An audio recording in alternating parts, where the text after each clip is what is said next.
Onjara majje. Onjara. Kono makete do. Namna tabari. Okay, kono woni golle mo. Commentela. Haray manifestation ji ɗi mberu ko waɗi ɗo min innama wonde maaray ɓe hawri e piiji mon ga e sifane mi haray kono woniri hawri e piiji amen ɓe boni place ji amen ɗi ɓe ɗetti machine ji amen ɗi tonci amen ɗi gonɗo ɓogon no tef tonci miɗen marno ga 5 machine ɓe ɗetti fof hunde ɓe accanani min wayno laaɓiri no hunde ɓe accanani min toncimɓe noon addano ɗo lexiji basin ji hara machine jamen nin ka ɗin ɗon kam min wota fidin piiji tun ko andi tun sinnama atelier couture ɗananti inde ɓe gadde ka ma ñowdu tabala men ngal piiji fusɓe accaɗo fof ɓe laɓɓinani men ɓe bonni bafam ngal oyi naɓi bafe ɗen fo ɗum ko wonde tuma waɗi wonde ka koye ceen ñande ɓeccaki ñande premier grève o nde ñande waɗi ara yo andi kono woniri kono ɓe wawi ko honɓe ko honno ɓe ardi ɓe bonniri ga mene min anda komi sonaka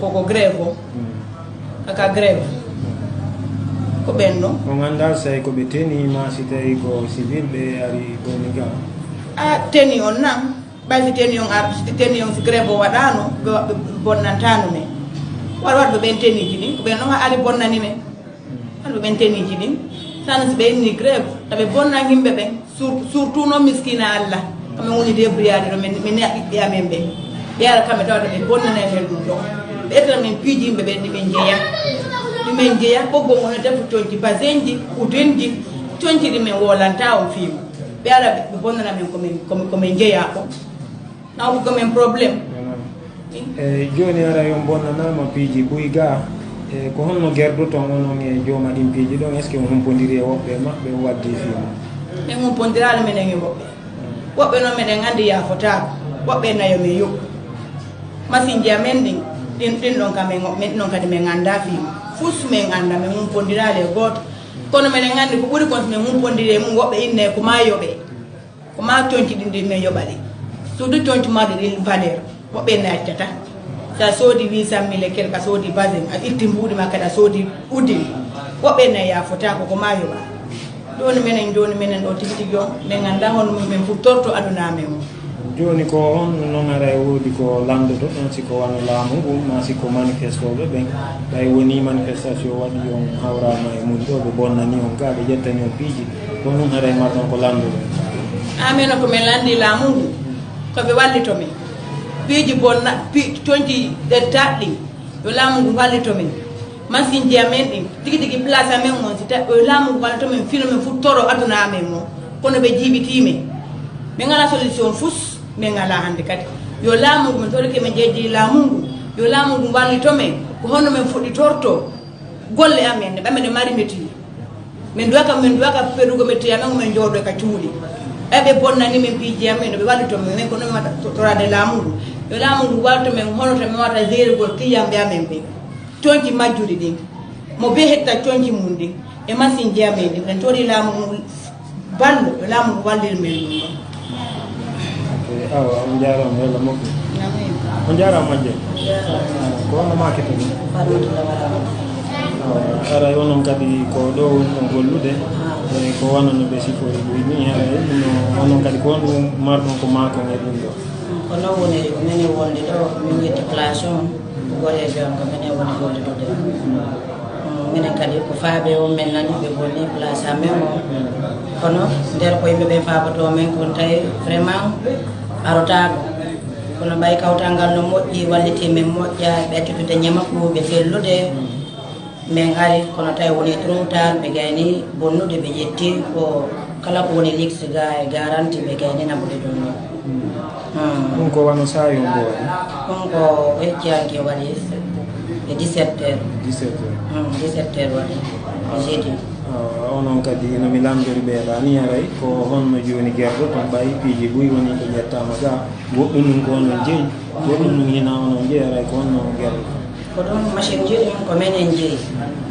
kono coñci yimɓe ɓen non ko client jeeyi donc no woodi innoɓe moññike no woodi innaɓe ɓe moññaaki ɓay mbiɗe mari ga coñci client ɓe ɓuy wano extérieur tawata miɗen marno programme woɓɓe coñji ko ñoweteɗi ya basenji ɗum no heewi merci pays goɓe woni ɗo joni mi wawali wonponirde aye goto hanki par ce que ga kadi mi wawali wonde hanki e jam min fof ka cuuɗi men ñalli sukitade ala noddira goɗɗo innamo tawɗa wujjaɗa wuli taw fi wonki maki gan tigi sa daɗa ɓayɓe herande ɓe ngaka nder cuuɗi enami wuttu bafe ɗen joni ko ɗum ara meɗen to e ballo kono siga ɗum ɗo mo yana ɗum grève na arugol bonnana yimɓe ɓen wujina jama woni grève ko yircugol jama ɓawre ɓawre retard minen ɗo fof miɗen ɓeyni miɗen mari ɓiɓɓe ko ɗo min débrouilloto min wallito ɓiɓɓe amen ɓe yoɓe janggo min neyaɓe nedi moƴƴiri kono so tawi woni ara ka ɗaɓɓata ɗon neya ɓiɓɓe ma ɓe daɓɓaɓe nden ma o hara ɓe bonne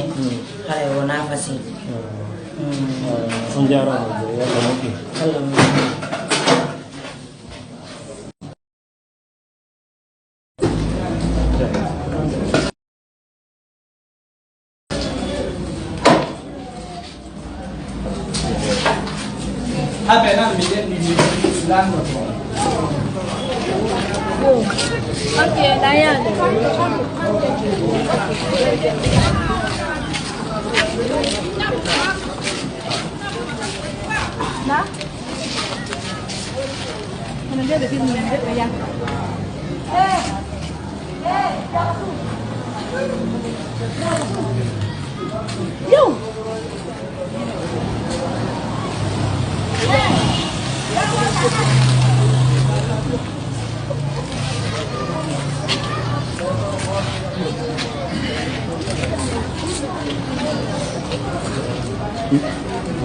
Oui.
Bonjour monsieur. Oui, bonjour monsieur. Présentez-vous s'il vous plaît. En fait, moi c'est Traoré Sadou. D'accord. Je vis dans ce quartier et cette place est une place là où je travaille avec plein de mes meilleurs amis. D'accord. Et qu'est-ce que vous faites ici? Bon, je suis là en tant qu'ingénieur qui se débrouille dans des jeux tels qu'une salle de jeu comme vous le voyez, les jeux de PlayStation, des trucs de FIFA et autres. D'accord. D'accord. Et il semble que vous aussi vous avez été victime de pillage. Dites-nous comment ça s'est passé et qu'est-ce que vous avez perdu. Franchement, je dirais que je suis vraiment victime. Peut-être puisque vous êtes au lieu, vous avez déjà vu. Et hier, avant-hier d'ailleurs, parce que ça s'est fait avant-hier, j'étais à la maison, mais vu le mouvement et autres, on m'a crié dessus, tu es couché, tu ne sors pas. Si on vous invite de sortir pour défendre le quartier, vous n'acceptez pas. Maintenant, voici là, ils commencent à te voler, ils ont commencé à ouvrir pour te voler. Pour cela, par peur directe, je saute directement, je sors de la cour, je reviens. Qu'est-ce que je voyais? Moi, je pensais ceux qui étaient solution à nos problèmes, ce sont eux qui sont devenus problèmes à nos solutions. C'est-à-dire les forces de l'ordre à qui nous on croyait allaient nous défendre contre c'est-à-dire quelques loupards et autres du coin. Ce sont eux-mêmes qui se sont ajoutés, ils sont venus avec un groupe. Genre, les forces de l'ordre en question, ils nous tiraient dessus parce que ça, j'ai vu, lorsque je suis sorti, j'ai vu carrément, ils m'avaient même jeté un gaz. Mais je ne pouvais pas parce que tout ce que je voyais, je connaissais la grande école parce que je n'avais que des écrans plats et quelques anciens télé, mais c'était deux. Mais avec des écrans plats, ça faisait même pas une semaine que j'avais acheté une nouvelle télé d'ailleurs, et des nouvelles manettes. Et tout le monde sait que c'est cher, surtout quand il s'agit des PS3. Parce que vous voyez, même avec les PS2 actuellement, c'est vraiment cher. Moins de 800 000, tu ne peux pas avoir. Et moi, je savais, il y en avait tellement des écrans plats, je ne pouvais pas rester. Et laisser avec ces doubards pour voler et autres. Maintenant, je voyais ces forces de l'ordre nous touraient d'ici avec des gaz, envoyaient pour nous fatiguer. Mais Dieu merci, il y avait quelques jeunes qui nous aidaient à les repousser. C'est-à-dire les forces de l'ordre nous tirent, ils poussent ces jeunes qui connaissent déjà pour venir gâter. Quand ils gâtent, il y a d'autres même forces de l'ordre qui étaient entre eux. Peut-être d'autres étaient masqués pour ne pas qu'on les reconnaisse et autres, mais tout se dit pas. Mais quand ils viennent, ils cachent. Les forces de l'ordre nous tirent, les jeunes se retournent, mais c'est avec ces jets de cailloux qui n'ont pas pu tout prendre. Peut-être vous êtes passé dans les autres magasins, vous en avez vu quelques d'autres. Et maintenant, ici, là, j'ai eu la chance de récupérer quelques télés.